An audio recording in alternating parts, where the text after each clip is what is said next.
So, are you, let's say, already in favor of decisive action or not? Let things take their own course.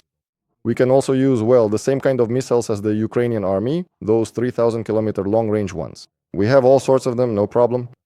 Do we need to win on the battlefield or not? Enough is enough, we're tired of all this, it's time to put an end to it. Yesterday, military expert Kutov said at the end of the broadcast that it's possible to collapse that tunnel through which the Ukrainians are supplied with weapons, and that's it.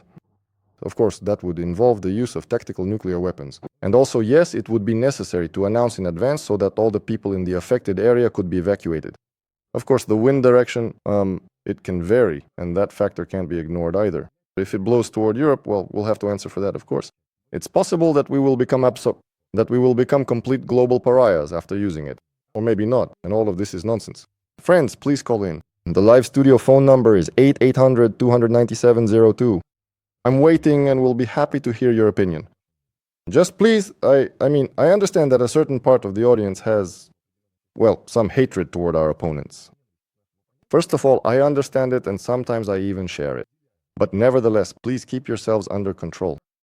I fully understand that if our formidable opponents possessed any kind of advanced missile system, if they truly had something as devastating as the Oreshnik, or perhaps even something considerably more powerful and destructive, they would undoubtedly, and without any hesitation whatsoever, readily employ it against us, causing significant damage. Once again, honestly, friends, I wouldn't want to be barbaric here. So let's discuss this properly, nicely. Well, as nicely as one can when talking about nuclear war. Let's consider whether it's time for us to become more decisive. We have calls, please. Alexander from Belgorod. Oh, Alexander from Belgorod, please go ahead. Good morning, Ivan Viktorovich. Yes, go ahead. Yes, please speak. As for your question about whether it's time and whether it will be necessary, my strictly personal opinion is that this should have been done a long time ago.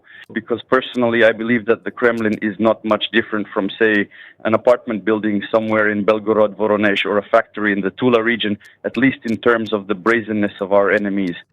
And to allow them to keep slowly taking bites, killing, and so on, our citizens, I think, is simply unacceptable. As they say, from here on out, it will only get worse. It's like a neglected illness. So that's my opinion. All right, your opinion is noted. And honestly, if you ask anyone in Belgorod, they'd probably say the same thing, I understand. Most likely in Donetsk as well. And friends, it's hard to argue with that. Every day, if your city is attacked by so many drones, and not just drones, before that, the Vampire launch systems were attacking, meaning that cart would roll up, and those very rockets would be launched indiscriminately all over the city. And after something like that, I was there during such attacks, I can say that yes, in those moments, you really want to press the red button if that would guarantee that all of this would finally end at once. So we have more calls, let's listen. Ilya from Nizhny Novgorod, please go ahead. Hello there, Ivan. How are you doing today? About your question. All right. My opinion is that if they had the opportunity, they definitely would have used it a long time ago. And I believe that we should have been tougher a long time ago. And why the president is being so polite with them is unclear. So if these assumptions... I can tell you why they're being polite. Because we are engaged in liberation. That's why they're being polite. Because it's a brotherly people, one people, as our president says. That's your reason. Well, among the people I know, none of them think of them as a brotherly people. Most people in Russia don't, really. Everyone knows what their attitude toward us is. If they had the chance to destroy us with such a weapon, they would have done it long ago. I think we should have been tougher with them a long time ago. Yulia from Kirov is calling. Go ahead. Hello. Hello, Ivan. Yes, go ahead. I think we should start destroying the English already. At the very least, carry out some form of sabotage, do something significant. They are just absolute scum. They are indeed the ones provoking us, instigating all of this. Yes. So, not to strike Ukraine, am I understanding you correctly? But directly at the United Kingdom. And to start dealing with the English right away. They've already tempted us a bit, excuse me.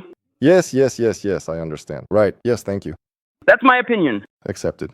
Thank you. Yes, thank you. Deputy Gurulyov, I remember when he was still on the Defense Committee, suggested striking the Netherlands. Well, there were all sorts of discussions. These discussions even touched on the US, and there was talk about the UK as well. There's hardly a place we haven't considered striking, but we haven't done it. Apparently, we just don't want to. And I, for one, share this position as well. We don't want to, because after all, we'd like to win on the battlefield and finish things, well, somehow peacefully.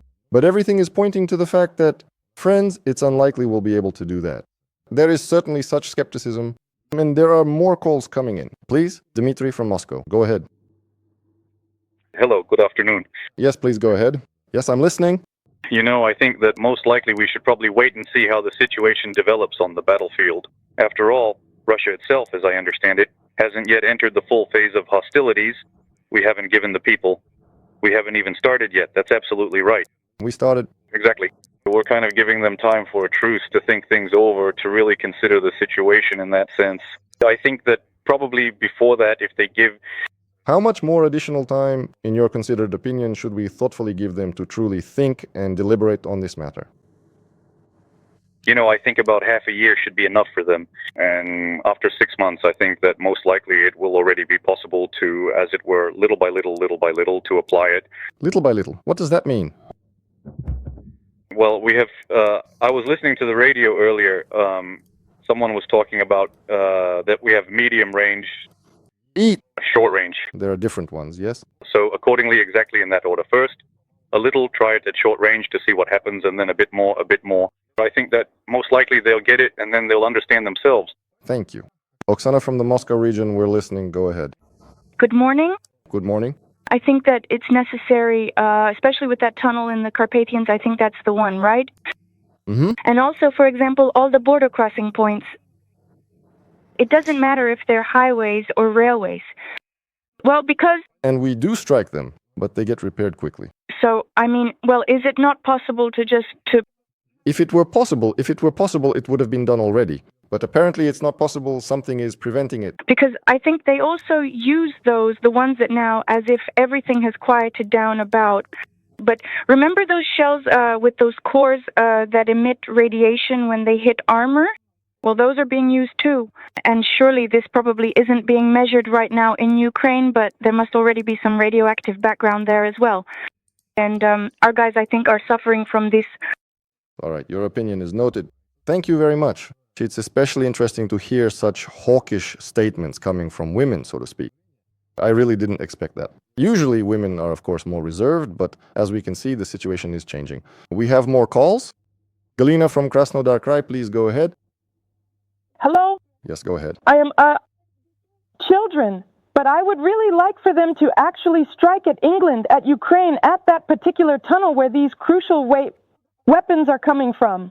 The undeniable thing is, if our innocent children are in grave danger, then we absolutely need to hit them back, and there's no need to... No need to whine about it. Yes. Yeah, no need to whine about it. You're absolutely right. That's a very nice way to put it. Exactly. So I wish ours would be a bit more decisive. It's not just a bit anymore, you know, it's not just a bit. To stand up for this issue? How much longer can this go on? I completely agree with you on that. For ourselves. Yes. Thank you very much. Women are calling in saying to kill everyone. Wonderful. Wonderful. You know, at times like these, honestly, friends, I'm glad that Vladimir Putin is a restrained person, to be frank. Really, I don't even know why. Otherwise, nuclear weapons would have been used 2 years ago already. Maybe it's for the best, maybe everything would have ended by now. Honestly, I don't know, but to a certain extent, let's say, it makes me feel a kind of inner irony. There are more calls? 1 minute. Yuri, please, from the Moscow region. Let's keep it brief, 30 seconds. Good morning. I'll try to be brief, but the topic is quite serious.